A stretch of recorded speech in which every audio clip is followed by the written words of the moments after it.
আসসালামু আলাইকুম প্রিয় ভাই ও বোনেরা। পানি পান করা তো খুবই সাধারণ একটি কাজ, তাই না? কিন্তু আপনি কি জানেন, ভুলভাবে পানি পান করার কারণে আপনার কিডনি অকেজো হতে পারে এবং আপনার জয়েন্টে স্থায়ী ব্যথা হতে পারে।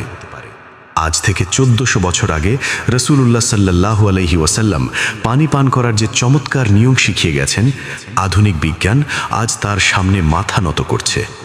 কেন দাঁড়িয়ে পানি পান করা বিপজ্জনক, চলুন জেনে নিই। সহি মুসলিমের হাদিসে এসেছে, আল্লাহ রাসূল সাল্লাল্লাহু আলাইহি ওয়াসাল্লাম দাঁড়িয়ে পানি পান করতে কঠোরভাবে নিষেধ করেছেন। তিনি বসে এবং 3 নিঃশ্বাসে পানি পান করাকে স্বাস্থ্যের জন্য অধিক কল্যাণকর ও তৃপ্তিদায়ক বলেছেন। আসুন দেখি কেন বিজ্ঞান একে সেরা বলছে। যখন আমরা দাঁড়িয়ে পানি পান করি কি ঘটে? প্রথমত, কিডনি ফিল্টার হতে বাধা পায়। দাঁড়িয়ে পানি পান করলে পানি সরাসরি সজোরে পাকস্থলিতে গিয়ে পড়ে। এতে কিডনি পানি সঠিকভাবে ফিল্টার বা ছাঁকতে পারে না, ফলে রক্তে টক্সিন বা দূষিত পদার্থ মিশে যাওয়ার ঝুঁকি বেড়ে যায়। দ্বিতীয়ত, স্নায়বিক চাপ বাড়ে। দাঁড়িয়ে পানি পান করার সময় আমাদের শরীর ফাইট অর ফ্লাইট মোডে থাকে, যা স্নায়বিক চাপ তৈরি করে, অথচ বসে পান করলে শরীর রিল্যাক্স থাকে। তৃতীয়ত, বাতের ব্যথা বা আর্থ্রাইটিসের ঝুঁকি।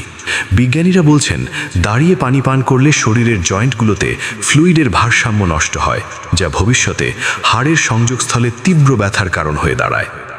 নবীজি সাল্লাল্লাহু আলাইহি ওয়াসাল্লাম এক নিঃশ্বাসে সবটুকু পানি পান করতে নিষেধ করেছেন। বিজ্ঞান বলছে, আমরা যখন একবারে অনেক পানি পান করি তখন আমাদের খাদ্যনালীতে বাতাসের চাপ তৈরি হয়, কিন্তু থেমে থেমে 3 নিঃশ্বাসে পান করলে কার্বন ডাইঅক্সাইড গ্যাস শরীর থেকে সহজে বের হয়ে যেতে পারে এবং হার্টের ওপর চাপ কম পড়ে।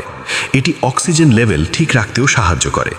সুতরাং পানি পানের সঠিক পদ্ধতি হলো: 1. বিসমিল্লাহ বলে শুরু করা, 2. বসে পান করা, 3. ডান হাতে গ্লাস ধরা, 4. 3 নিঃশ্বাসে পান করা এবং 5. শেষে আলহামদুলিল্লাহ বলা। সুবহানাল্লাহ।